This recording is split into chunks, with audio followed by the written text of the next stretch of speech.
நல்ல தகப்பனே, நன்றியோடு உம்மை துதிக்கிறோம், உம்மை ஸ்தோத்திரிக்கிறோம். தர்மையான காலை வேலைக்காக நன்றி செலுத்துகிறோம். ஒரு புதிய வேலை வாரத்தை ஆரம்பிக்கிறோம் சுவாமி. எங்களோடு கூட இருந்து இந்த வாரம் முழுவதும் ஒரு ஆசீர்வாதம் இருக்கவும், எங்கள் பணிகளில, எங்கள் போக்குல, வரத்துல, குடும்ப காரியங்களில சுவாமி நாங்க பாதுகாப்போடு சிறப்பாய் எல்லா காரியங்களையும் செய்யறதுக்கு நீர் கிருபை தரப்படியாக ஜெபிக்கிறோம். இந்த வேளையிலும் ஆண்டவரே முதல் நாளில நாங்க உங்களுடைய பாதத்தில் அமர்ந்து பெண்களாய் ஆண்டவரே சற்று நேரம் இந்த வசனத்தை தியானிக்க கூடி வந்திருக்கோம். இந்த கொடுகைய ஆசீர்வதியும் பல வேலைகளின் மத்தியில நாங்க உங்களுடைய நாமத்துக்காக உங்களுடைய வசனத்துக்காக பிரத்யேகப்படுத்தி வந்திருக்கிறதை நீர் ஆசீர்வதிக்கும்படியாக செபிக்கிறோம். இந்த நேரத்திலும் ஆண்டவரே தடையின்றி எங்களுடைய பாடங்களை நாங்க படிக்கிறதுக்கு எங்களுக்கு நீர் உதவி செய்யும் சுவாமி. அந்த மிகுந்த கிருபையினாலே எங்களுக்கு இந்த காரியங்களை எல்லாம் கற்றுக் கொடுக்கிறீர். மேலோட்டமாய் நாங்க அறிந்திருந்தோம், இன்னும் கொஞ்சம் ஆழமாய் அறியறதுக்கு எங்களுக்கு உதவி செய்கிறீர். ஆண்டவரே, இதையெல்லாம் எங்களுக்கு பிரயோஜனப்படுத்தி கொடும் சுவாமி. நாங்க கற்றுக்கொள்ளவும், மற்றவர்களுக்கு கற்பிக்கவும், மற்றவர்களுடைய சந்தேகங்களை நாங்கள் தீர்க்கவும் நீர் எங்களுக்கு இந்த ஸ்டடியை ஆசீர்வதித்து கொடுக்க உண்மை நோக்கி பார்க்கிறோம். இருக்கிற ஒவ்வொருவரையும் நீர் ஆசீர்வதி. வாஞ்சையோடு வந்திருக்காங்க, கிருபத்தாங்க, ஆசீர்வதிங்க. நேசிக்கிற இயேசு கிறிஸ்துவின் மூலமாய் வேண்டிக் கொள்கிறோம் பிதாவே. Amen, amen. So good morning everyone. கர்த்தருடைய பரிசுநாமத்துக்கு ஸ்தோத்திரம். உங்கள் அனைவரையும் இன்றைய நாளின் ஸ்டடிக்கு வாழ்த்தி அழைக்கிறேன். நாம 1 கொரிந்தியர் 15ஆம் அதிகாரத்தை தியானித்துக் கொண்டிருந்தோம். நாம அறிந்திருக்கிறபடி இந்த கொரிந்து சபை மிகவும் ஆவிக்குரிய பிரகாரமாகவும் உலக பிரகாரமாகவும் செழிப்புள்ள சபை. அவர்கள் ஆவிக்குரிய காரியங்களையும் ஆழமாய் அறிந்திருக்கிறார்கள். அதே சமயத்துல உலகத்தின் காரியங்களிலும் முழுமையாய் ஈடுபட்டிருக்கிறார்கள். சோ அவங்க ஒரு மாதிரி ஒரு எதுலேயும் நிலையான ஒண்ணு இல்லை. But they know everything. இன்றைக்கு ஒருவேளை இன்னைக்கு இருக்கிற கிறிஸ்தவ சமுதாயம் கூட இதே நிலைமையில தான் இருக்கு. அவங்களுக்கும் வேதம், ஆவிக்குரிய காரியங்கள் எல்லாம் தெரியும். அதே சமயத்துல உலக காரியங்களிலும் பெரிதளவு ஈடுபடுகிற மக்களாய்தான் நாம் பார்க்கிறோம். ஒருவேளை சில சமயங்களில் நாமும் கூட அப்படி இருக்கிறோம். எது எப்படியா இருந்தாலும் நமக்கு தான் இந்த காரியங்களை எல்லாம் மறுபடியுமாய் பவுல் ஞாபகப்படுத்துகிறார். இந்த 15ஆம் அதிகாரத்துல அதிகமாக அவர் உயிர்த்தெழுதலை பற்றி வலியுறுத்தி சொல்லுகிறார். ஒவ்வொரு அதிகாரத்திலும் ஒரு காரியத்தை, அவங்களுடைய சந்தேகங்களை, அவங்களுடைய பழக்க வழக்கங்களை, அவர்களுடைய தவறான நம்பிக்கைகளை கொரிந்தி சபைக்கு விளக்கி கொண்டே வருகிறவர் இந்த அதிகாரத்துல உயிர்த்தெழுதலை பற்றி அவங்களுக்கு இருக்கிற தவறான நம்பிக்கைகளை மாற்றும்படியாக சொல்லி கொடுக்கிறார். அப்போ பால் ஒரு பெரிய மிஷனரி, ஊரா திரிந்து சபைகளை நிறுவினவர். ஆனா ஒரு கிரேட் டீச்சர், லைக் அவர் மாஸ்டர் டீச்சர் ஜீசஸ் கிரைஸ்ட். இயேசு கிறிஸ்துவும் ஊழியத்தை நிறைய செய்தாலும் நிறைய போதித்தார், மக்களுக்கு போதனை செய்தார். Teaching, he did not much of preaching, he did teaching. அதே மாதிரிதான் பவுலும் அதிகமாக சொல்லி கொடுத்தார். இப்ப இங்கேயும் ஒரு நல்ல டீச்சர் மாதிரி, ஒரு மென்டார் மாதிரி அவர் அந்த மக்களுக்கு சொல்லி கொடுக்கிறார். என்ன மாதிரி எல்லாம் தவறான நம்பிக்கைகள்ல நீங்க இருக்கீங்க, உங்களுக்கு எதுல எல்லாம் சந்தேகங்கள் இருக்கு, அதையெல்லாம் நான் தீர்க்கிறேன்னு சொல்லிதான் ஒவ்வொன்றா அவர் தீர்த்து கொண்டு வருகிறத நம்ம பார்க்கிறோம். இப்போ 31 வசனங்களை நம்ம பார்த்தோம்.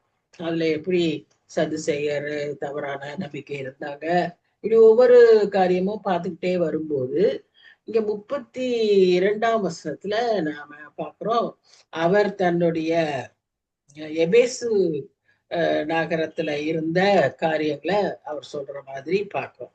அதுல என்ன சொல்றாரு, நான் துஷ்ட மிருகங்களோடு போராடினேன் என்று மனுஷர் வழக்கமாய் சொல்கிறேன், அப்படி போராடினதினாலே எனக்கு பிரயோஜனம் என்ன? மரித்தோர் உயிர்த்தெழாவிட்டால் புசிப்போம், குடிப்போம், நாளைக்கு சாவோம் என்று சொல்லலாமே. நான் ஏன் போராடி கர்த்தருக்காக நான் வைராக்கியமா இன்னும் இருந்து எல்லாம் செய்யணும், ஏன் அப்படி இருக்கணும்னா, நான் வந்து உயிரோடு இருந்து காரியங்களை செய்யணும். ஏன்னா நான் மரித்தாலும் எனக்கு வந்து ஒரு நம்பிக்கை இருக்கு. உயிர்த்தெழுவேன்கிற நம்பிக்கை இருக்கு. ஆனா அப்படி நம்பிக்கை இல்லாதவங்க எப்படிப்பட்ட வாழ்க்கையை வாழ்ந்துட்டு இருப்பாங்கன்னா, எப்படிங்க இருக்கீங்க, ஹவ் இஸ் யுவர் லைஃப் அப்படின்னு கேட்டா சரி, இல்லைன்னா வாட் இஸ் லைஃப் அப்படின்லாம் அவங்கள்ட்ட கேட்டா என்ன சொல்லுவாங்கன்னா, ஜஸ்ட் லைக் தட், சாப்பிடுவோம், இருக்கிற வரைக்கும் சந்தோஷமா இருப்போம், நல்லா சாப்பிட்டு நல்லா குடிச்சு நல்லா ஜாலியா இருந்து அப்புறம் எல்லாரும் ஒரு நாள் மரிக்க போறோம், நாமளும் மரிக்க போறோம் அப்படிதான் சொல்லுவாங்க. ஆனா இந்த வாழ்க்கையில நம்ம வந்து ஒரு பிரின்சிபலோட நாம வந்து இதெல்லாம் செய்யக்கூடாது, இதையெல்லாம் செஞ்சு கர்த்தருக்கு பிரியமா வாழ்ந்து நம்ம வாழ்க்கைக்கு ஒரு நோக்கம் இருக்கு அப்படின்னு சொல்லி நினைத்து வாழ்வதற்கு நமக்கு தேவை என்னன்னு சொன்னா, நம்ம மரித்த பிறகு ஒரு நித்திய வாழ்வு உண்டு அப்படிங்கிற அறிவு. நமக்கு அது தெரிஞ்சதுனாலதான் நாம இந்த உலகத்துல வாழும்போது இஷ்டம் குறிச்சோ இருக்கிற காசை சம்பாதிப்போம், சம்பாதிச்சா செலவு பண்ணுவோம், செலவு பண்ணிட்டு ஜாலியா இருப்போம் அப்படின்னு இல்லாம ஏன் நாம வந்து ஒரு பிரின்சிபலோட வாழ்றோம், ஊழியம் செய்யறோம், ஊழியங்களுக்கு கொடுக்குறோம், நமக்கு இருக்கிறதெல்லாம் ஒரு மற்றவங்களுக்கு கொடுக்குறோம்னா காரணம் நமக்கு ஒரு நம்பிக்கை உண்டு. அது வந்து நித்தியமாய் நாம ஆண்டவரோடு வாழக்கூடிய ஒரு வாழ்க்கை. அந்த வாழ்க்கைக்கு தகுதியுள்ளவர்களா இருக்கணும்னு சொல்லிதான் இந்த வாழ்க்கையில நாம இப்படி இருக்கிறோம். அதை வந்து நம்ம எப்பவும் ஞாபகத்துல வச்சுக்கிறோம். இங்க முன்னால அவர் சொல்றது துஷ்ட மிருகங்களோடு, இது ரெண்டு அர்த்தமும் இருக்கு. உண்மையாகவே துஷ்ட மிருகங்கள்ன்றது ஒரு ஒரு அர்த்தம். இன்னொன்று மனுஷன், துஷ்ட மிருகங்களை போன்ற மனுஷன். பவுலுடைய அனுபவங்களை நாம வந்து அப்போஸ்தலர் நடவடிக்கைகள்ல நாம பார்த்திருக்கோம். அவர் பல சபைகளை நிறுவும் போது எவ்வளவு பாடுபட்டார் என்று சொல்லி நாம் அறிந்திருக்கிறோம். ஒரு சில இடங்கள்ல அவருக்கு கல்லெறிந்து கொன்றார்கள், கொல்ல முயற்சித்தார்கள். ஒரு சில இடங்கள்ல அவரை பிடிச்சு அஹ் இதுக்குள்ள அந்த இது இந்த கொலோசியம் சொல்லக்கூடிய மிருகங்கள் இருக்கக்கூடிய அந்த அரீனாவுக்கு பிடிச்சிக்கிட்டு போக ட்ரை பண்ணாங்க. இப்படி நிறைய அவருக்கு செய்தாங்க. ஆக்சுவலா அந்த மாதிரி அவரை வந்து அவர் செய்யப்படல, ஆனா செய்ய முயற்சித்தாங்க. அப்ப ஒவ்வொரு இடத்துலயும் அவர் வந்து எப்படி தப்பிச்சாருன்னா, ஜபத்தினாலேயும் மற்ற அவர்களுடைய சக ஊழியர்களுடைய சகோதரர்களுடைய உதவியினாலேயும் தான். நிறைய இடத்துல அவரை கொலை செய்யறதுக்கு பிளான் பண்ணும்போது ஒருத்த வந்து சொல்லிடுவான், அவங்க அக்கா மகன், பவுலுடைய அக்கா மகன், அவங்க அந்த கூட்டத்துல இருக்கான். அவன் கேள்விப்பட்டு வந்து பவுல் கிட்ட சொல்லிடுவான், நீங்க உடனே ராத்திரியோட ராத்திரியா தப்பிச்சு போயிருங்க, காலையில விடிஞ்சோன்னா உங்களை கொலை செய்யறதுக்கு ரெடியா இருக்காங்க. சோ எப்படியோ இது வந்து நீங்க நினைக்கிறீங்களா அந்த அக்கா மகன் தான் வந்து சொன்னான்னு? கிடையாது. அவங்க அதுல விழும்படி யார் செய்தது? கர்த்தர். இப்படி கர்த்தர் பல விதங்களில தன்னுடைய பிள்ளைகளை காக்குறதிலும் பலரை கொண்டும் காக்குறதிலும் உண்மையுள்ள தேவன். சோ இவ்வளவு பாடுபட்டு நான் ஏன் சரி செத்தா செத்து போறேன் அப்படின்னு அவர் ஏன் நினைக்கலன்னா, நிறைய பேருக்கு என்ன தெரியுமா, நான் ரசிக்கப்பட்டேன், இனி என்ன என் வாழ்க்கையில, நான் எப்படினாலும் செத்து போயிருவேன், சரி பரவாயில்ல அப்படின்னு நினைக்கிறாங்க. அதல்ல, நாம நித்தியத்துக்கு போவோம். நமக்கு நல்லா தெரியும் அங்க நமக்கு என்ன இருக்கு, பரிசு உண்டு. நம்ம ஒவ்வொருவருக்கும் நித்தியத்துல நாம் செய்த கிரியைக்கு தக்க பலன் உண்டு, ரிவார்ட்ஸ் உண்டு. அப்போ நம்ம அங்க போகும்போது நமக்கு ஜீவ கிரீடம் தரப்படணும், நமக்கு ரிவார்ட்ஸ் தரப்படணும் அப்படிங்கிறதுக்கு தான் இங்க நாம பிரயாசப்படுகிறோம். இங்க நாம கர்த்தருக்காக வாழ்றதுக்கு பல விதங்களில முயற்சிக்கிறோம். சில சமயங்கள்ல ஏழ்மையில இருக்கிறோம், சில சமயங்கள்ல தாழ்மையில இருக்கிறோம், சில சமயங்கள்ல போய் செய்கிறோம், சில சமயங்கள்ல சிலரை அனுப்புறோம், உதவுகிறோம், ஜெபிக்கிறோம், நேரம் எடுத்து ஜெபிக்கிறோம். அந்த நேரத்தை நிறைய என்டர்டெயின்மெண்ட்ல இருக்கலாமே, ஏன் நாம வந்து மற்றவங்க எல்லாம் சீரியல்ல என்டர்டெயின்மெண்ட்ல இருக்கும்போது ஜெபிச்சுக்கிட்டு இருக்கோம், நாம ஏன் உட்காந்து பைபிள் வாசிக்கிறோம்? இதுதான் ரீசன்.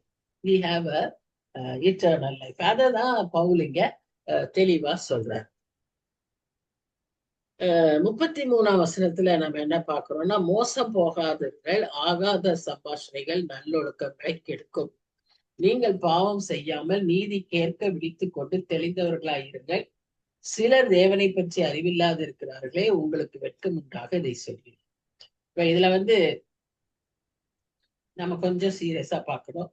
ஏன்னு சொன்னா இன்றைக்கு இந்த மாதிரி சம்பாஷணைகளின் நிமித்தமாக, பேச்சுகளின் நிமித்தமாக பல நற்காரியங்கள் கெட்டு போகிறதையும் பலருடைய வாழ்க்கை வீணாகி போகிறதையும் நாம் அதிகமாய் பார்க்கிறோம். ஏன்னு சொன்னா பலவிதமான பேச்சுக்கள் உண்டு. நாம இங்க சம்பாஷணைன்னு போட்டிருக்கிறதுனால டயலாக், ஆக்சுவல் டிரான்ஸ்லேஷன் டயலாக். அப்படின்னா டயலாக்னு சொன்னா it can be between friends, it can be between சும்மா ஷார்ட் டேர்ம் சில பேரை சந்திக்கிறப்ப பேசுற காரியங்கள், சிலரை அடிக்கடி சந்திக்கிறபடி பேசுற காரியங்கள், சிலர் உண்மையாகவே நண்பர்களாய் பேசுகிற காரியங்கள், சொந்தக்காரங்கள்கிட்ட பேசுறது, இது எல்லாமே பேச்சு வழக்கு. இந்த பேச்சே எத்தனை விதமா இருக்குன்னு சொல்லி பார்த்தீங்கன்னா வீண் பேச்சு இருக்கு, வம்பு பேச்சு இருக்கு, பொய் பேச்சு இருக்கு, அடுத்து அடுத்தவனை குறை சொல்லுகிற பேச்சு இருக்கு, நிந்திக்கிற பேச்சு இருக்கு, அலட்சியப்படுத்துகிற பேச்சு இருக்கு. நெகேமியா புஸ்தகத்தை வாசிச்சீங்கன்னா அதுல 2 பேர் சன்பலாத்து தொபியான், அவங்க 2 பேரும் நெகேமியாவுக்கு ரொம்ப ஃப்ரெண்ட்ஸ். ஆனா அவங்க 2 பேரும் பேசுற பேச்சுக்களினாலே நெகேமியாவுடைய வேலையை கெடுக்கிறதுக்காக அவங்க முயற்சிப்பாங்க. நெகேமியா என்ன வேலை செஞ்சாரு சொல்லுங்க? எழுந்து கட்டுவோம் வாருங்கள், அலங்கத்தை கட்டினார். அலங்கத்தை கட்டினாரு.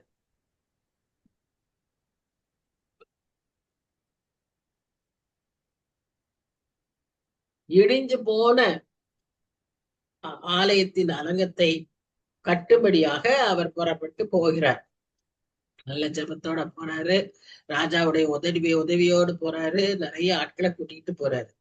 இவ்வளவு காரியங்கள் போய் செய்து போக்கஸ்டா அவர் காரியம் செய்யும் போது அவருடைய நண்பர்களே பொறாமையினால இவன் மாத்திரம் தனியா போய் செய்ய போறான், செய்ய விடலாமா, செய்யறது எப்படியா, இன்னைக்கு இப்படி கூட்டம் நம்ம கூடவே இருக்கிறவர்கள் நிறைய பேர் இருக்கிறாங்க. அவர்கள் நம்முடைய வேலை, அதுக்குதான் ஒரு இடத்துல நெகேமியா சொல்லுவாரு, நான் ஏன் உங்கள்கிட்ட பேசி என் வேலையை கெடுப்பானே, மெனக்கெட்டு போய் என் வேலையை கெடுப்பானே அப்படின்வாரு. ஏன்னா அவங்களுக்கு பதில் சொல்லிட்டு இருந்தா நம்ம வேலை கெட்டு போயிடும். அவ்வளவு போக்கஸ்டா நெகேமியா வேலை செய்ததுனாலதான் 52 நாள்ல அவ்வளோ பெரிய கோயிலை சுற்றி அவர் அலங்கு கட்ட முடிந்தது. கர்த்தர் அவருடைய பிரயாசத்தை கனப்படுத்தினார். இது எப்படின்னா இந்த மாதிரி பேசுறதுக்கு நமக்கு நிறைய பேர் உண்டு. அதனாலதான் ஆகாத சம்பாஷணைகள் நல்லொழுக்கத்தை கெடுக்கும். அதனால நாம ரொம்ப ரொம்ப ஜாக்கிரதையா இருக்கணும். மற்றவங்க நம்ம கிட்ட கிளவிகள் பேச்சு இதை சேர்த்துக்கலாம். வீண் பேச்சுக்கள், கிளவிகள் பேச்சு, அதெல்லாம் வம்பு பேச்சுதான். அதான் வம்பு பேச்சு, வாசம். யாரையாவது பத்தி பேசிக்கிட்டு இருக்கிறது, ஏதாவது செய்யறது, அதுல அர்த்தமும் இருக்காது, அதுல பாதி உண்மையும் இருக்காது, சும்மான பேசுவாங்க, தூற்றி பேசுவாங்க. பேச்சு எத்தனையோ வகை உண்டு. ஆனா நம்ம என்ன மாதிரி பேச்சு பேசணும்னு சொல்லியிருக்குன்னா கிருபையும் பக்தி விருத்திக்கு ஏதுவான பக்தி விருத்திக்கு ஏதுவான அர்த்தங்களோட நம்ம பேசுறப்போ அவங்களுக்கு பக்தி விருத்திக்கு ஏதுவாது பேசணும். கிருபையோடு ஆறுதலான வார்த்தைகளை பேசணும், நம்பிக்கை ஊட்டுகிற வார்த்தைகளை பேசணும்.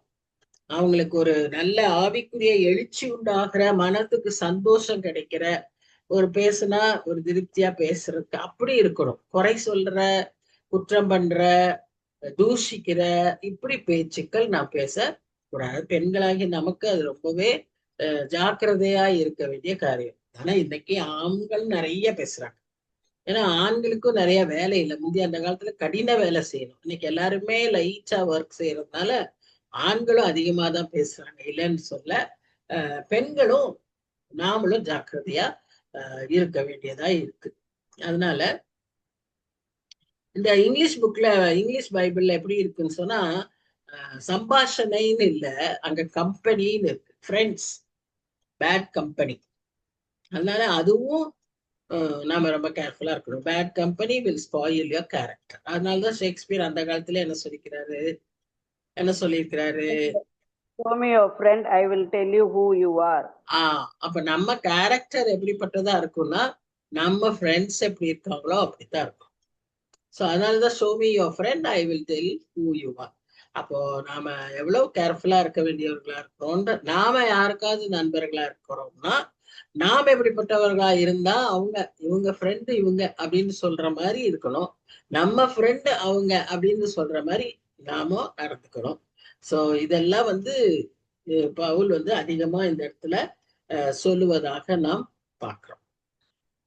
இந்த கொரிந்து சபைக்கு பிரச்சனை என்னன்னு சொன்னா, அவங்க இந்த மாதிரி இது செய்யும் போது மற்றவர்களோடு கூட உட்கார்ந்து பேசிக்கிட்டு இருக்கும் போது அவர் ஏன் அதை முக்கியமா சொல்றாரு அப்படின்னு பாத்தீங்கன்னா, வேதத்தை புரட்டுகிறவர்கள் அந்த நாட்கள்ல அதிகமா இருந்ததுனால அவங்களோட அவங்க பேசுறப்போ அவர்களுடைய சொந்த நம்பிக்கை, அவர்களுடைய பக்தி இதெல்லாம் கெட்டு போகிறத நாம் பார்க்கிறோம். அதனாலதான் அதற்கு அவர்கள் அதிகமாக ஒரு இடம் கொடுத்து அதற்காக கவலைப்பட்டு அவர்கள் அதை சொல்லுவதாக நாம் பார்க்கிறோம். பவுல் அதற்கு முக்கியத்துவத்தை கொடுக்கிறார். அப்போ அதனால கொரிந்து சபைக்கு அவர் ஒரு வார்த்தை சொல்றாரு, நீங்க இந்த மாதிரி வேண்டாத சம்பாஷணைகள் பேசுறவர்களோடு இராதபடிக்கு நீங்க என்ன செய்யணும்னு சொன்னா உங்க மனம் புதிதாகப்படணும். ரோமர் 12:2 வாசிக்கிறதுபடி மனம் புதிதாகி நீங்கள் மறுரூபம் அடைந்தால் அவர்களோடு நீங்க பேசுவதை விலக்கிடுவீங்க. நிறைய சமயத்துல எப்படி நாங்க எங்க ஃப்ரெண்ட்ஸ்க்கு நோ சொல்றது, எப்படி அவங்க சொல்றதுக்கு நான் வேண்டான்னு சொல்றது அப்படின்னு யோசிக்கிறவங்க நிறைய பேர் உண்டு. ஆனா நாம கிறிஸ்தவர்களா என்ன நமக்கு ஒரு சொல்லி கொடுத்துருக்காங்கன்னா, be bold to say no, dare to say no. அதனால நாம தைரியமா என்ன செய்யணும், dare to be different.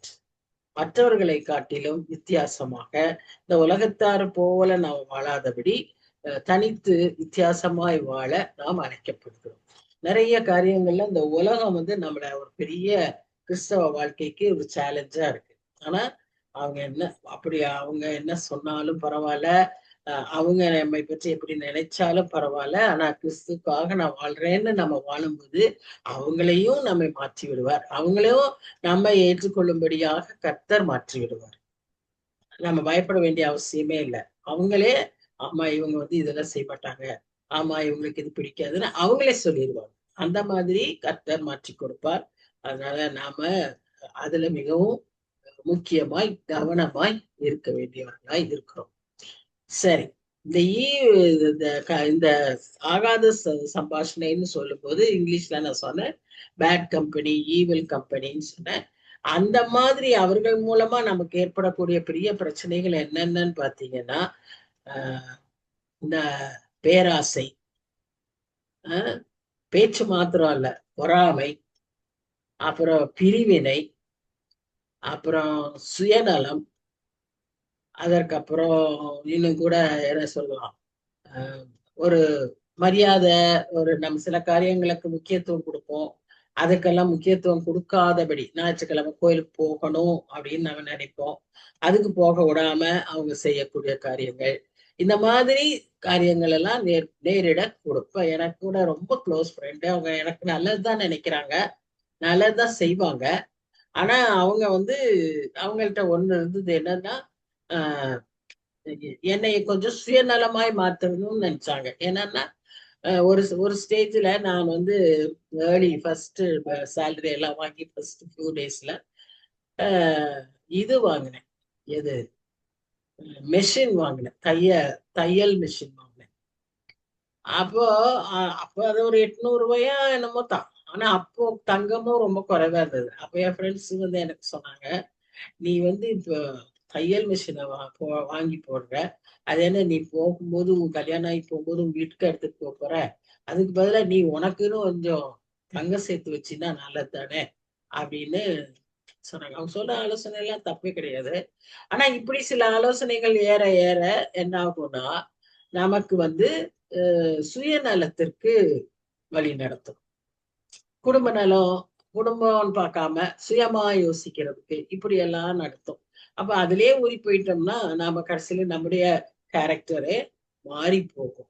So இதெல்லாம் தான், இதான் ஒரு எக்ஸாம்பிள். இந்த மாதிரி கொருந்து கிறிஸ்டியன்ஸ்க்கு அன்றைக்கு இந்த பேட் அசோசியேஷன், பேட் கம்பெனி இவங்க எல்லாம் இருந்ததுனால இந்த உயிர்த்தெழுதலை பற்றியும் அவங்களால சரியா நம்பிக்கை வைத்துக் கொள்ள முடியல. அதனாலதான் அவர் கடைசியா முக்கியமா சொல்றது என்னன்னா, நீங்க இந்த உயிர்த்தெழுதலை விட்டுறாதீங்க.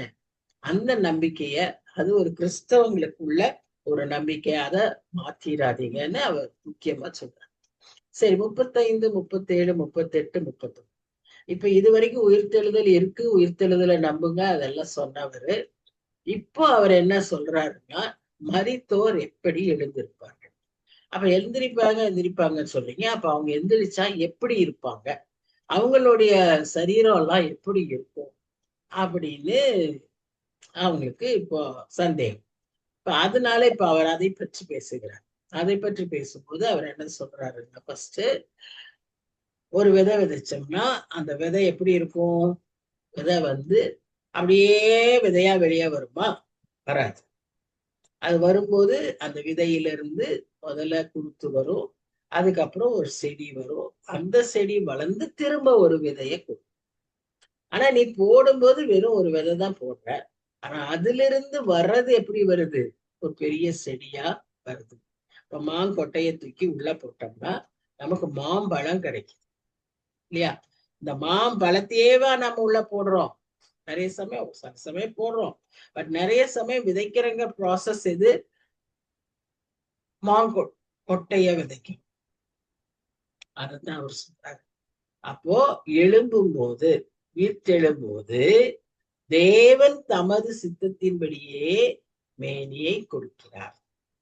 அப்போ ஒவ்வொருத்தருக்கும் ஒவ்வொரு விதமான மேனி இருக்கும், அதை நம்ம விளங்கிக்கணும்.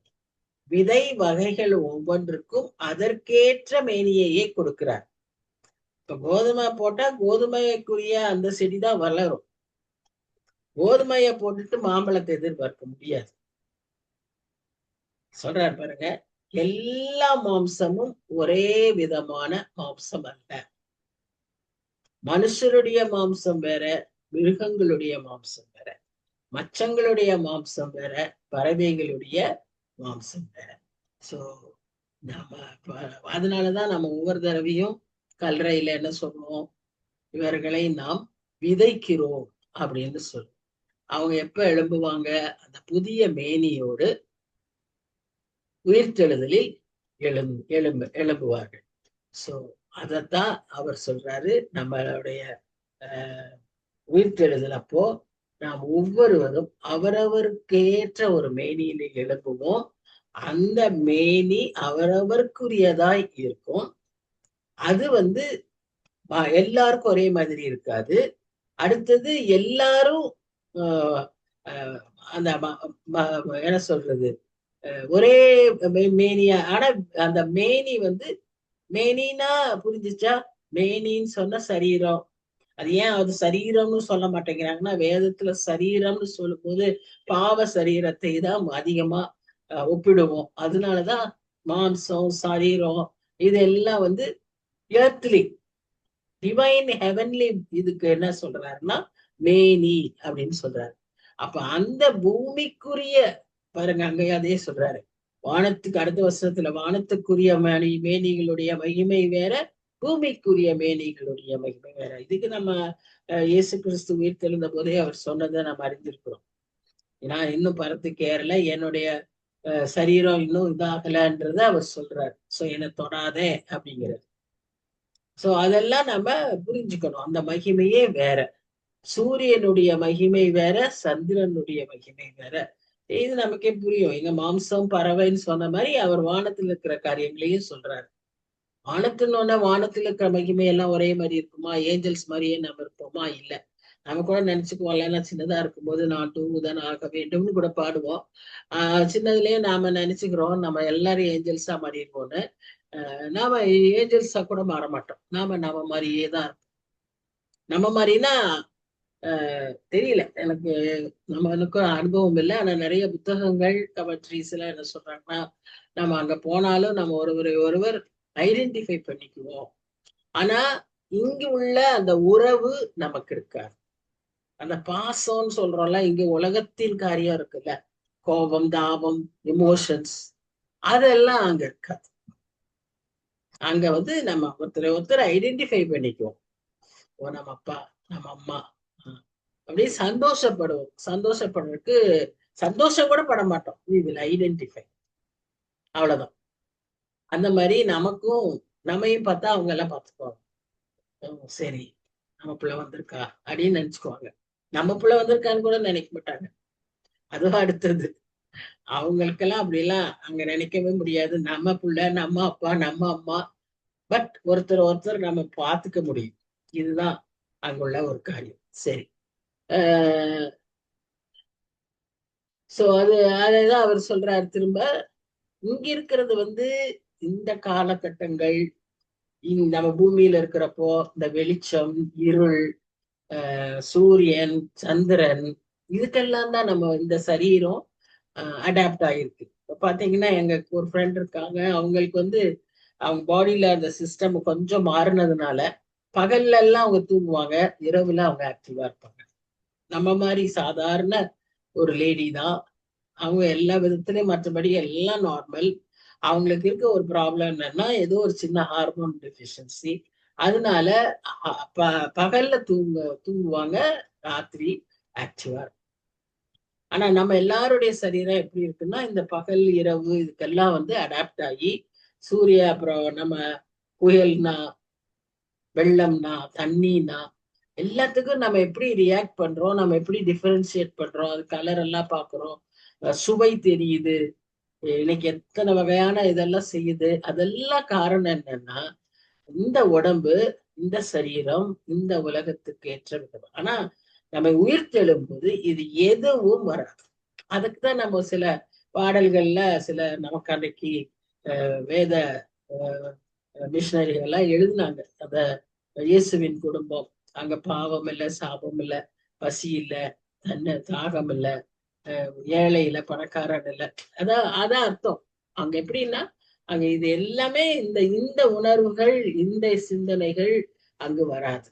அப்படிப்பட்ட ஒரு ஒரு என்ன சொல்றது, சரீரத்தோடு தான் நாம் எழுப்புவோம். அது எவ்வளவு நல்லா இருக்குல்ல, அது கேட்கவே ஒரு ஆசையா இருக்கு. ஆனா அதே சமயத்துல நாம எழுப்புவோம், ஆண்டவருடைய பிள்ளைகளாய் எழும்புவோம். ஆண்டவருடைய பிள்ளைகளாய் இல்லாதவர்கள் கடைசியாய் எழுப்பப்படுவார்கள். அவர்கள் ஆக்கினைக்கு தீர்க்கப்படுவார்கள், நித்திய தண்டனைக்கு தீர்க்கப்படுவார்கள். அப்போ அவங்க வந்து இந்த நம்ம ரகசிய வருகை அப்போ எழுந்திருக்க மாட்டாங்க. அவங்க கடைசியா தான் எழுந்திருப்பாங்க. முதலாம் உயிர்த்தெழுதல்ல நாம மாத்திரம்தான், கர்த்தருடைய பிள்ளைகள் மாத்திரம்தான், கர்த்தரை ஏற்றுக்கொண்டவர்கள் மாத்திரம்தான் அதுல போக முடியும். இதுக்குதான் பவுல் சொல்றாரு, நான் எப்படி ஆகிலும் பிரயாசப்பட்டு அந்த உயிர்த்தெழுதலில் பங்கு பெறணும்னு அவர் சொல்றாரு. அவரே அவ்வளவு சொல்றாருன்னா நாம எவ்வளவு சொல்லணும்னு யோசிக்கணும். பவுல் எப்படி பிரயாசப்பட்டாரு, அதுக்கப்புறம் இயேசு கிறிஸ்துவை ஏற்றுக்கொண்ட பிறகு நிம்மதியா உட்கார்ந்து இல்லையே, நான் ஏத்துக்கிட்டேன்னு இல்லையே. அவர் எவ்வளவு பிரயாசப்பட்டு இந்த உண்மைய, சத்தியத்தை எத்தனை ஜனங்களுக்கு சொன்னார். ஏன்னா அந்த பாரம், எப்படியாவது அவர்களும் இந்த மாதிரி வந்துடணும். நான் அந்த குருட்டு நம்பிக்கையில இருந்தேன், அது தவறுன்னு கண்டுபிடிச்சுக்கிட்டேன். இப்ப நான் இயேசு கிறிஸ்துவை அறிஞ்சுக்கிட்டேன், நான் மற்றவர்களுக்கு இந்த இயேசு கிறிஸ்துவை அறிவிக்கிறேன். இந்த பாரம் நமக்கு. நாம மாத்திரம் தப்பிச்சுக்குவோம், நாம மாத்திரம் நல்லா இருப்போம், அது நம்முடைய இதா இருக்கக்கூடாது. அதுவே நமக்கு அதற்கு நாம் பதில் கொடுக்க வேண்டியவர்களா இருக்கும். அதை நாம நினைச்சுக்கோம். அதுதான் இங்க பாக்குறோம். மரித்தோரின் உயிர்த்தெழுதல் அப்படியே இருக்கும். அழிவுள்ளதாய் விதிக்கப்படும், அழிவில்லாததாய் எழுந்திருக்கும். அப்படின்னா என்ன, இங்க வித்தியாசங்களை பாக்குறோம். அதாவது நம்ம மறிக்கிறப்ப சரீரம் எப்படி இருந்துச்சு, சில சமயம் கல்லறையை தோண்டி எடுத்து அதே கல்லறையில வேற மத்தவங்களை வைக்கிறப்பெல்லாம் முந்தி மறித்து புதைத்தவர்களுடைய அடையாளம் எல்லாம் ஒண்ணுமே இருக்காது, ஒரு எலும்பு கூட இருக்காது, அது அழிந்து போயிருக்கும். ஏன்னா அப்படித்தான் நம்ம புதைத்தோம். ஆனா எழுந்திருக்கும் போது, வீட்டெழுதல் போது எப்படி இருக்கும், நித்தியத்திற்கான சரீரத்தோடு, அந்த மேனியோடு எழுந்திருக்கும். கனவீனம் உள்ளதாய் விதைக்கப்படும். ஒருவேளை நமக்கு இறக்குற சமயத்துல நம்மள குடும்பத்தாரே நிந்திப்பாங்க. நிறைய குடும்பங்கள்ல இன்னைக்கெல்லாம் ஒதுக்கி வச்சிடுறாங்க. மன வருத்தத்துல அவங்க மதித்திருப்பாங்க. நிறைய பேரு நம்ம இதெல்லாம் பாக்குறோம். பெரிய பணக்காரங்க, ஆக்ட்ரஸஸ் ரோட்ல பிச்சையாட்டம் உட்கார்ந்து இருக்காங்க. வீட்டார் துரத்தி விட்டாங்க, அவங்களுக்கு ஒண்ணும் இல்லை. இல்லைன்னா சரீரத்துல வியாதியோடு யாரும் நெருங்க முடியாத நிலைமையில இருக்கிறாங்க. அப்ப கனவீனமாய் மரிப்பார்கள், ஆனா மகிமையுள்ளதாய் எழுது. பலவீனமாய் விதிக்கப்படும், பலமுள்ளதாய் எழுது. இப்ப பேஷன்ஸ் நிறைய ஹாஸ்பிட்டல்ல சிக்கா இருக்கிறவங்க அவங்க எல்லாம் மறிக்கும் போது ரொம்ப பலவீனமா தான் மறிக்கிறாங்க. ஆனா எழும்பும் போது பலமுள்ளதாய் எழுது. இதான் நமக்கு நம்பிக்கை. இந்த நம்பிக்கை இருந்தா எப்படிப்பட்ட சூழ்நிலையினாலும் நாம் என்ன செய்ய முடியும்? தைரியமாய் சந்திக்க முடியும். நமக்கு ஒரு பயமோ வருத்தமோ சஞ்சலமோ இருக்காது. ஏன்னா நான் இந்த நம்பிக்கையில இருக்கேன், நான் இப்படி எந்திரிப்பேன், நான் என் குடும்பத்தையும் அப்படிதான் நடத்தியிருக்கேன், அவங்களும் அப்படித்தான் எந்திரிப்பாங்க அப்படின்னு ஒரு நாளில நம்ம சந்திப்போன்ற தைரியத்தோட இப்படிப்பட்டவர்கள் மறிப்பாங்க. இந்த மரண சமயத்துல எப்படி மறிக்கிறாங்கங்கிறது ரொம்ப ரொம்ப முக்கியம். அநேகர் மரண சமயத்துல பயந்து போய் ஒரு திகிலோடு பயத்தோடு அவர்களுடைய முடிவு இருக்கும். ஆனா கர்த்தருக்குள்ள இருக்கிறவங்க, கர்த்தர் மேல நம்பிக்கை வச்சிருக்கவங்க அந்த மாதிரி அவங்க இருக்கவே மாட்டாங்க. ஏன்னா உயிர்த்தெழுதலை பற்றி அவங்களுக்கு தெரியும். ஜென்ம சரீரம் விதைக்கப்படும், ஆவிக்குரிய சரீரம் எழுந்திருக்கும். ஜென்ம சரீரம் உண்டு, ஆவிக்குரிய சரீரம் உண்டு. இதைதான் நம்ம விளங்கி கொள்ளணும். அதை நம்ம நம்பணும். கொரிந்து சபைக்கு அதை மிக்க முக்கியமா சொல்லி கொடுக்குறாரு. ஏன்னா அவங்களுக்கு அது விளங்கவே இல்லை. அதனால அவர் அதை திரும்ப திரும்ப சொல்லி கொடுக்கறத நாம பார்க்கிறோம். இப்போ இந்த நித்திய வாழ்வு, நித்திய மேனிய பற்றி ஒரு சில இடங்கள்ல நாம வேதத்திலேயே இதை குறித்து எப்படி இருப்பாங்க அப்படின்னு ஒரு கிளிம்ஸ நாம பார்த்திருக்கோம். எங்க அம்மாச்சி மரித்தப்போ அவங்க மரித்த சரீரத்தை பார்த்தா, அது ஆக்சுவலா அந்த எழுந்த மேனியே இல்ல, மரித்த சரீரத்தையே பார்த்தா அப்படி ஒரு பிரகாசம் அவங்க முகத்துல இருந்தது. அவ்வளவு அழகா இருந்தாங்க. எவ்வளவோ கஷ்டங்கள், பாடுகள், வேதனைகள் அவங்க லைஃப் டைம்ல அவங்க இருந்திருக்கும். அதெல்லாம் போய் அவங்க முகம் அவ்வளவு பிரகாசமா பளிச்சுன்னு இருந்தத நான் பார்த்திருக்கேன். அது மாதிரிதான் மற்றவங்களும் இருந்தாங்க. ஆனா அதில் அவங்களுக்கு ரொம்ப ஸ்ட்ரைக்கிங்கா இருந்துச்சு. அது மாதிரிதான் வேதத்துல நிறைய பேரு அப்படி பாக்குறோம். அதாவது மோசேயுடைய முகத்தை நீங்க பாத்தீங்கன்னாலும் 40 நாள் அவர் ஆண்டவரோட இருந்து வந்ததுனால அவருடைய முகத்தை மக்கள் பார்க்க முடியல. அவரே முக்காடு போட்டுக்கிட்டு வந்தார். அந்த மாதிரி ஒரு பிரகாசம் இருந்ததுன்னு சொல்லி நாம பார்க்கணும். அடுத்ததான் நம்ம இன்னும் என்ன பாக்குறோம்னா, ஒரு நிமிஷம். ஹலோ.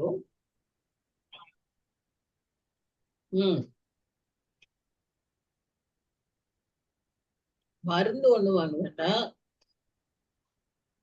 உங்களுக்கு வாங்கிக்கோங்க. வரும்போது வரும்போது ஒரு 3/4 கிலோ ஈரல் மாத்திரம் வாங்க. பரப்படுறான். சரியா?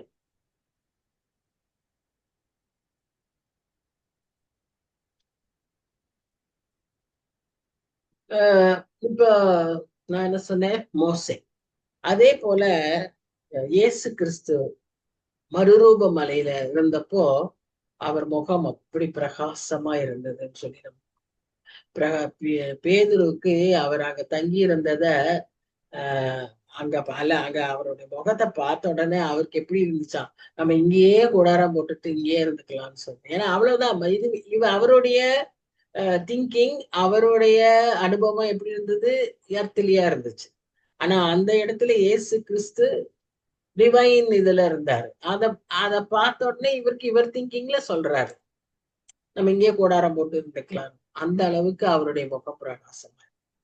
ஸ்தேவான், 3வதா ஸ்தேவான் மரிக்கும் போது அப்படி முகம் பிரகாசமாயிருக்கு அப்படின்னு சொல்லி பார்க்கணும். இந்த மாதிரி ஆண்டவரோட அதிகமாய் நெருக்கமாய் உறவாடி கொண்டிருக்கிற மக்களுடைய முகங்கள் பார்க்கும்போது மரண தருவாயிலும் அது எப்படி இருக்குமா? பிரகாசமாய் இருக்குமா? சோ தானியல் புத்தகத்துல எல்லாம் வாசிக்கிறோம் நாம். அவர்கள் இளைப்பாறுதலுக்குள்ளாக அவர்கள் அனுப்பியது பிரவேசிப்பார்கள், பிறகு எந்திரிப்பாங்க. நீதிமான்கள் சூரியனை போல பிரகாசிப்பா எந்திரிப்பாங்க. இவங்க இருளில தள்ளப்படுவாங்க அப்படின்லாம் நாம வாசிக்கிறோம். சோ இந்த ஒரு மேனி தான் உயிர்த்தெழுதலின் மேனி. இங்க சரீரத்துல குஷ்டமோ அல்லது கேன்சரோ அல்லது மென்டலோ பைத்தியமாவோ எய்ட்ஸோ என்னன்னு தெரியாது.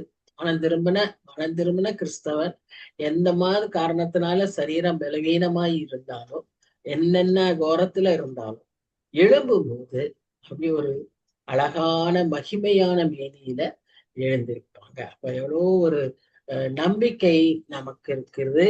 இதையெல்லாம் நாம விசுவாசிக்கணும்.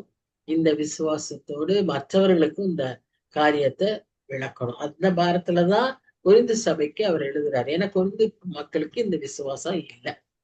அடுத்ததான் நம்ம பாத்தீங்கன்னா 45, 46, 47, 48, 49 இதுல நம்ம என்ன பார்க்கணும்னா, முந்தின மனுஷனாகிய ஆதாம் ஜீவாத்துமானான். அந்த ஆத்துமா சோல்ங்கிற கான்செப்டே ஆதாமுக்குள்ளதான் வந்துச்சு. ஆதாமுக்குள்ள கர்த்தர் ஊதி நாம பாக்குறோம்.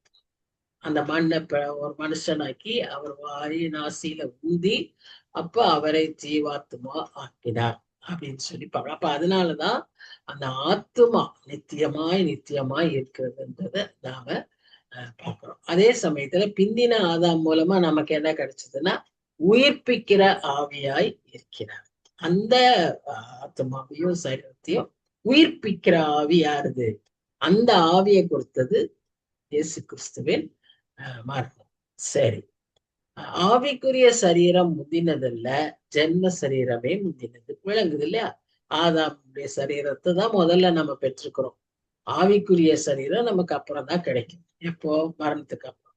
முந்தின மனுஷன் பூமியிலிருந்து உண்டான மண்ணானவன். அதுவும் நமக்கு இப்ப நல்லா விளங்குது. நாம மண்ணினாலே உருவாக்கப்பட்டோம். ஆதாம் மண்ணினாலதான் பிறந்தார். அதாவது என்ன? Earthly, we belong to this earth. இரண்டாம் மனுஷன் வானத்திலிருந்து வந்த கர்த்தர். ஆக பிந்தின ஆதாம்னு நம்ம சொல்றோம் இல்ல, அது யாரு? கர்த்தர். அவர் வானத்திலிருந்து இறங்கினார். வானம்னு சொன்னா இந்த வானம் அல்ல, ரியல் மீனிங் அது அல்ல. பிதாவின் இடத்திலிருந்து வந்தான். மண்ணானவன் எப்படிப்பட்டவனோ மண்ணானவர்களும் அப்படிப்பட்டவர்களே. இந்த ஜென்ம சரீரம் இந்த மண்ணுக்குள்ள போய் அழியறதுக்கான சரீரம். ஆனா வானத்துக்குரியவர் எப்படிப்பட்டவரோ வானத்துக்குரியவர்களும் அப்படி. இப்ப நாம வானத்துக்குரியவர்கள் ஆகணும்னு சொன்னா நம்ம போய் வானத்திலேயே உட்காந்துட முடியும். அப்ப நாம என்ன செய்யணும்? அவரை விசுவாசித்து வானத்துக்குரியவராகிய இயேசு கிறிஸ்துவை விசுவாசிக்கும் போது நாமும் அவருடைய பிள்ளைகளாய் மாறி விடுவோம். அப்போ நம்ம வானத்துக்குரியவர்களாய் இந்த உலகத்துல வாழ முடியும். அவருடைய சாயலையும் நாம் பெற்றுக்கொள்ள முடியும். இதத்தான் அவர் இந்த இடத்துல தெளிவா அந்த மக்களுக்கு சொல்றாரு. இது நமக்கும் பொருந்தும். நாமும் இதை நம்பி விசுவாசிக்க அழைக்கப்படுகிறோம். சரி, 50ஆம் வசனத்துல நாம் என்ன பார்க்கணும்னா, நான் சொல்லுகிறது என்னவெனில் மாம்சமும் இரத்தமும் தேவனுடைய ராஜ்யத்தை சுதந்திரிக்க மாட்டாது. அழிவுள்ளது அழியாமையை சுதந்திரிப்பதில்லை. நாம இங்க பாக்குறோம் இல்லையா? இது ஒரு முக்கியமான காரியம். என்னன்னா, மாம்சம் சொன்னா நம்முடைய சரீரம், பிளஷ்.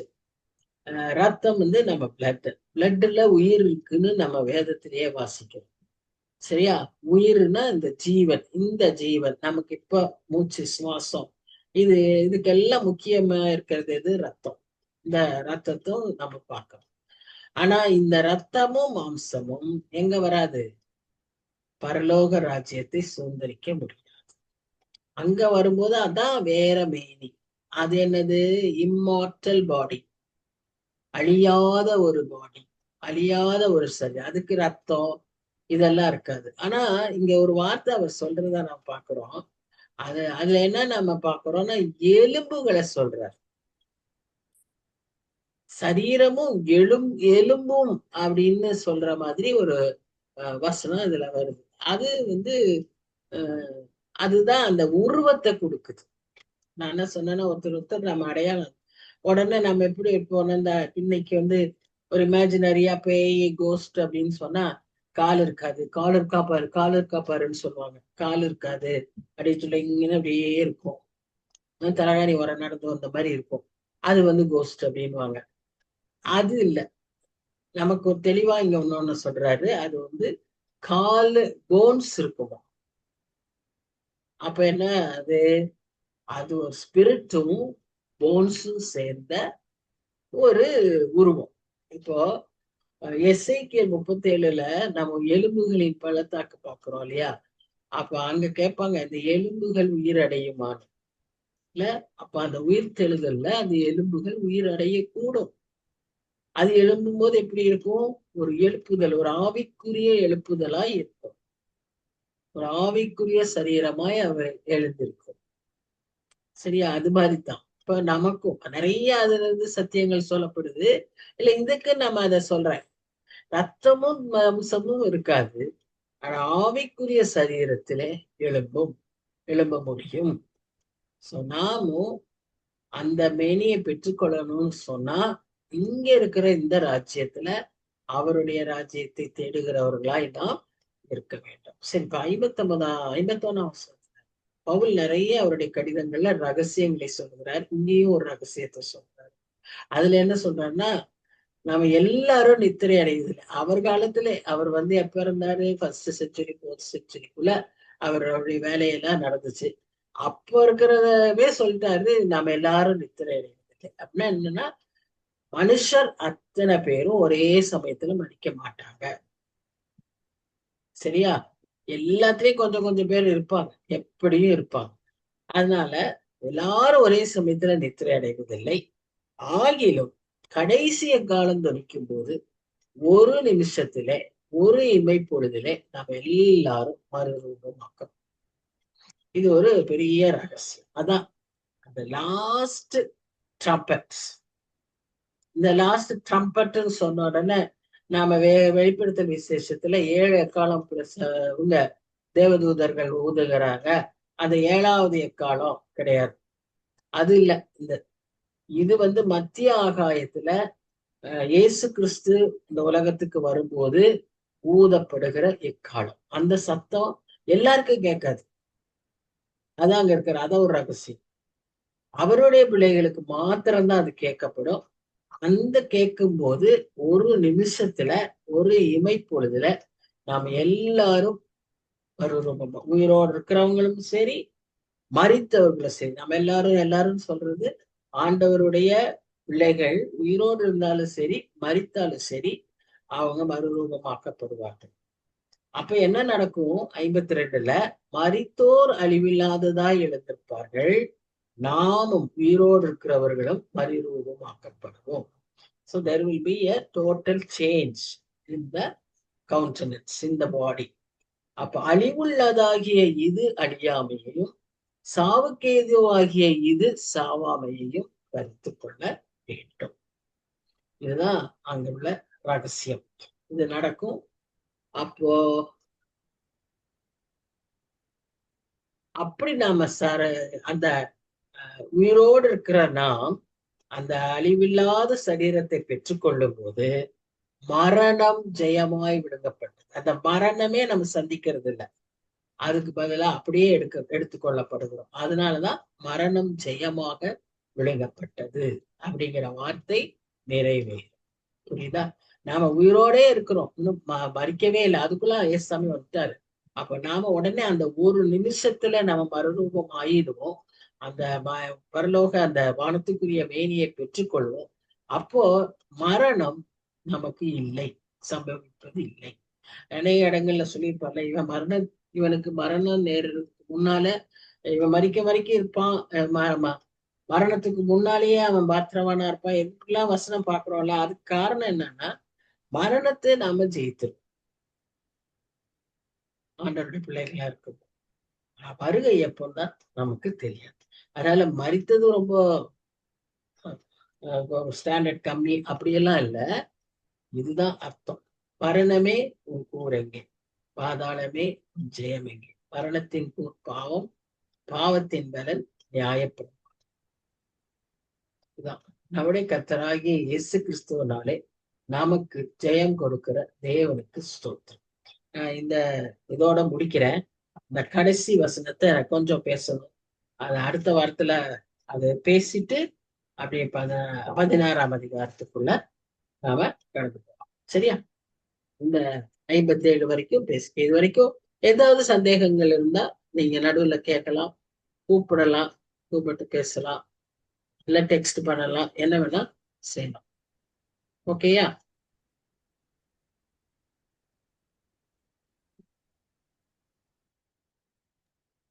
சரி, யார் ஜெபிக்கிறீங்க? யாராவது ஒருத்தர் ஜெபிக்கிறீங்களா? மங்களவெளி ஆண்டி ஏன் வரலன்னு கேட்டுருவே. ஃபுல் ரிங் ஆகுது, அவங்க எடுக்கல, என்னன்னு தெரியல. அவங்க அப்புறமா கேட்டுக்கிறேன். சரி, நானே ஜெபம் பண்ணிடுறேன். சம்படி சரி, நான் ஜெபம் பண்ணிடுறேன். ஸ்தோத்திர ராஜா, ஸ்தோத்திரிக்கிறோம் சுவாமி. இந்த அருமையான காலை வேலைக்காக நன்றி செலுத்துகிறோம். ஒரு சில பாக்கியவான்களாக ஆண்டவரே நாங்கள் அழைக்கப்பட்டு, ஆண்டவரை தெரிந்து கொள்ளப்பட்டு சுவாமி அழைக்கப்பட்டும் இருக்கிறோம். இந்த வேதத்தை தியானிக்க, ஆண்டவரை விளங்கி கொள்ள, புரிந்து கொள்ள, ஆண்டவரே அப்பா அதை அபியாசிக்க நீ கொடுத்திருக்கிற இந்த வேலைகளுக்காக, இந்த பாக்கியங்களுக்காக, இந்த ஸ்லாக்கியங்களுக்காக நன்றி செலுத்துகிறோம் சுவாமி. ஆண்டவரே இன்றைய நாளிலும் எவ்வளவு கிளியராக நாங்க புரிந்து கொண்டோம் சுவாமி. ஆண்டவரே அப்பா, நாங்க இறந்த பிறகு எப்பேற்பட்ட மேனியை பெற்றுக்கொள்வோம், எப்படி நாங்கள் உயிர்த்தெழுவோம், அந்த உயிர்த்தெழுதல்ல நாங்க எப்படி அழிவில்லாதவர்களாய் இருப்போம், என்றென்றைக்கும் உடைய சமூகத்துல ஆண்டவரே அப்பா நாங்க நிலைத்திருப்போம், நித்திய ஜீவனை பெற்றுக்கொள்வோம். இதெல்லாம் பத்தி எவ்வளவோ சும்மா நாங்க படிச்சுட்டு போகும்போது தெரியாம அப்படியே புரிஞ்சு கொண்டதும், இன்றைய நாளில் ஆண்டவரே நாங்க புரிந்து கொண்டதும் வித்தியாசத்துல நாங்க நன்றியோட நமக்கு பாதத்துல வந்திருக்கோம் சுவாமி. அந்த இமைப்பொழுதுல அந்த மறுரூபமாக படப்படுற அந்த அனுபவத்தை இங்க இருக்கிற ஒவ்வொருத்தருக்கும் நீங்க தந்தரல வேண்டுமாய் ஜெபிக்கிறோம். ஒவ்வொரு குடும்பங்களும் காப்பாற்றப்படணும் சுவாமி. அப்படியாக ஆண்டவரே நாங்கள் ஒருவரை ஒருவர் ஐடென்டிஃபை பண்ணிக்கொள்ள ஆண்டவரே நீங்க கிருபை பாராட்டுங்கப்பா. ஆண்டவரே அப்பா, எங்களுக்கு என்று நீர் என்ன வைத்திருக்கிறோம், உமது சித்தம் எங்களுடைய வாழ்க்கையில நிறைவேற ஆண்டவரே நாங்க விட்டு கொடுத்து நிக்கிறோம் சுவாமி. நாங்க எங்களுக்குள்ள இருக்கிற எந்த விதமான காரியமும் அதுக்கு ஒரு தடையா இல்லாதபடிக்கு சுவாமி நீர் எங்களோட பேசி அந்த தடைகளை எல்லாம் எடுத்து போடுவ நீ கிருபை பாராட்ட வேண்டுமாய் ஜெபிக்கிறோம். நாங்களும் உண்மை போல ஆண்டவரே கிறிஸ்துவின் சிந்தை உடையவர்களாய் பரிசுத்தராய் ஆண்டவரே வாழ்ந்து விட நீங்க கிருபை செய்யுங்க சுவாமி. இந்த மாம்சமான சரீரம் எங்களை விட்டுட்டு போன கடந்து நாங்க உம்முடைய சரீரத்துல புதிய மேனியோட வந்து நிக்க நீங்க கிருபை செய்யுங்க சுவாமி. அப்பேற்பட்ட ஒரு சாக்கியத்தை எல்லாருக்கும் நீங்க கொடுங்கப்பா. மற்ற காரியங்களை அந்த நாள்ல பொறுப்பெடுத்துக் கொள்ளுங்க. வர வேண்டியவர்களை ஆண்டவரே மங்களவெளி ஆண்டி என்ன தெரியல சுவாமி, சத்யா இவர்களுக்காக அதிகமாக ஜெபிக்கிறோம். அவங்களும் அடுத்த வாரம் ஜாயின் ஆக நீங்க கிருபை செய்யுங்க சுவாமி. மற்ற காரியங்களை பொறுப்பெடுத்துக் கொள்ளுங்க. இயேசுவின் மூலம் ஜெபிக்கிறோம் நல்ல பிதாவே, ஆமென். Thank you everyone. Thank you. God bless you. ஜெபம் செய்ததற்கு நன்றி. என் பொண்ணோட பர்த்டே ப்ரேயர் பண்ணிட்டேன். என்னைக்குங்க? இன்னைக்கு. இன்றைக்கா? ஆமாங்க. Very good. பண்ணிடுறேன் இப்ப ஒரே நிமிஷத்துல. இந்த நாளிலும் சுவாமி பிறந்த நாளை கொண்டாடுகிற ருபிக்ஷாக்காக அதிகமாக ஜெபிக்கிறோம். ஆண்டவரே கொடைக்கானல்ல தனியா இருக்கிற சுவாமி, ஆண்டவரே இந்த நேரத்துல பேரண்ட்ஸை விட்டு பிரிந்திருந்தாலும் ஆண்டவரே அவள் நல்ல ஜெபத்திலையும் இவங்களுடைய ஜெபங்களும் ஆண்டவரே அவளுக்கு ஆசீர்வாதமா இருக்கட்டும். அது நல்ல விதமாய் படித்து முடித்து திரும்பி வர நீங்க கிருபை செய்யுங்க சுவாமி. அந்த குளிர்காலத்துல இருக்கிற இடத்துல சுவாமி அவளுக்கு நல்ல ஒரு ப்ரொடெக்ஷனை கொடுங்க, நல்ல ஃப்ரெண்ட்ஸ் கொடுங்க. ஆவிக்குரிய காரியங்களிலும் அவளை முன்னேற நீங்க கிருபை பாராட்ட வேணுமா ஜெபிக்கிறோம். மற்ற காரியங்களை பொறுப்பெடுத்துக் கொள்ளுங்கப்பா. இயேசுவின் மூலம் ஜெபிக்கிறோம் நல்ல பிதாவே, ஆமென். Thank you sister. விஜயா, நாங்கெல்லாம் விஷ் பண்ணோம்னு சொல்லுங்க, ஜெபம் பண்ணிக்கிறோம். சரியா? அதனாலதான் உங்க வாய்ஸ் அப்படி இருக்கா. அவளை சொல்லிட்டு நீங்க நல்லா சாப்பிடுங்க. சரி சரி. Okay, bye bye bye aunty. Bye. Bye bye bye bye aunty. பாய்மா பாய்மா. Thank you thank you.